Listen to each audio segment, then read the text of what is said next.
मुस्लिम league नून के नायब सदर मरीम नवाज ने कहा है कि इमरान खान अवाम के नहीं सेलेक्टर्स की चॉइस हैं। इमरान खान को कठपुतली वज़ीर आज़म के तौर पर याद रखा जाएगा।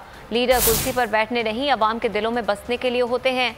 हजीरा आज़ाद कश्मीर में जलसा आम से खिताब में मरीम नवाज ने कहा कि इमरान खान अब चाहे इलेक्शन चोरी करो या डब्बे उठाकर भाग जाओ, कश्मीर अपना फैसला सुना चुका। इमरान खान कश्मीर आने की जहमत न करें। नवाज शरीफ झुकने पर नहीं, अवाम की ताकत पर यकीन रखते हैं। नवाज शरीफ ने लंदन से इलेक्शन में दिन में तारे दिखा दिए। उन्होंने एक बार फिर कहा कि किसी सूरत कश्मीर को सूबा नहीं बनने देंगे। कश्मीर को भारत की झोली में देकर कहते हैं कौम भी खामोश हो जाए। गुनाह इमरान खान का, सो कौम क्यों मनाए। उन्होंने कश्मीरी आवाम को मुखातिब करते हुए कहा कि वादा करो, वोट चोरों को डाका डालने की इजाज़त नहीं दोगे। अगर ये कामयाब हो गए, उसके बाद रोने धोने का फ़ायदा नहीं।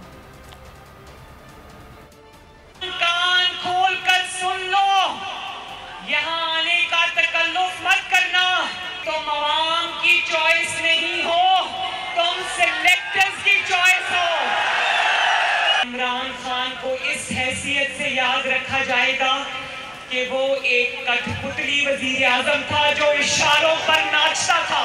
जो आवाम के लीडर होते हैं वो कुर्सी पर बैठने के लिए नहीं होते, वो आवाम के दिलों में बसने के लिए होते हैं। अब चाहे तुम इलेक्शन चोरी करो, अब चाहे तुम डब्बे उठाकर भाग जाओ, कश्मीर अपना फैसला सुना चुका है।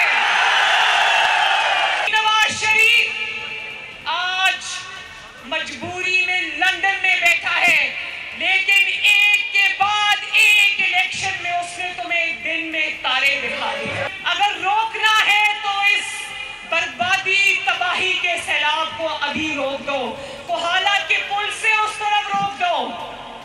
जिस तरह पाकिस्तानी अवाम रोटी, बिजली, आटा, पानी, चीनी को रो रही है ना, मैं नहीं चाहती कि कश्मीर के मेरे भाई उसी क़यामत से गुजरें।